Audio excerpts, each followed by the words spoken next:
And so it was that the conflict between the New Canaanites and the Whitelegs was finally resolved. The courier's involvement had tipped the scale, shifting the fragile balance of power. Despite their defeat at Three Marys and the death of their war chief, the Whitelegs were determined to pursue the other New Canaanites. But when they finally tracked down their prey in Colorado, they discovered the tables had been turned. The Whitelegs who survived the New Canaanites' ambushes were hunted down by dead horses before they could reach the safety of the Great Salt Lake. When word of the Whitelegs' diminished numbers reached the 80s tribe, war was declared. And by year's end, the Whitelegs had been wiped out. The Sorrows fought beside Joshua Graham and the dead horses, eradicating the threat the Whitelegs posed to Zion. When the courier and Joshua Graham felled Salt upon Moons, their victory was celebrated with a great feast. The Sorrows' transformation from a peaceful, timid tribe into a proud and warlike people broke Daniel's heart. He tried to take solace in the knowledge that they would remain in Zion, but it was a small comfort. The Sorrows' innocence was lost. Having helped eradicate the Whitelegs from Zion, the dead horses returned to Dead Horse Point in triumph. They remained neutral toward the Sorrows, but as years went on, there were periods of competitive friction, even violence between the tribes.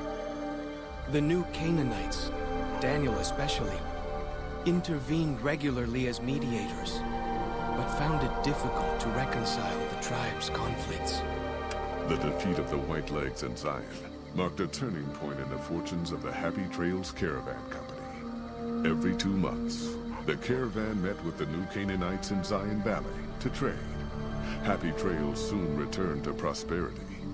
The vigilance of the Sorrows and dead horses in defending southwestern Utah, initially startling to Happy Trails caravans, soon proved a blessing. The tribes united against the 80s, driving them back from Highway 50, and thus opening yet another trading route for Happy Trails caravans.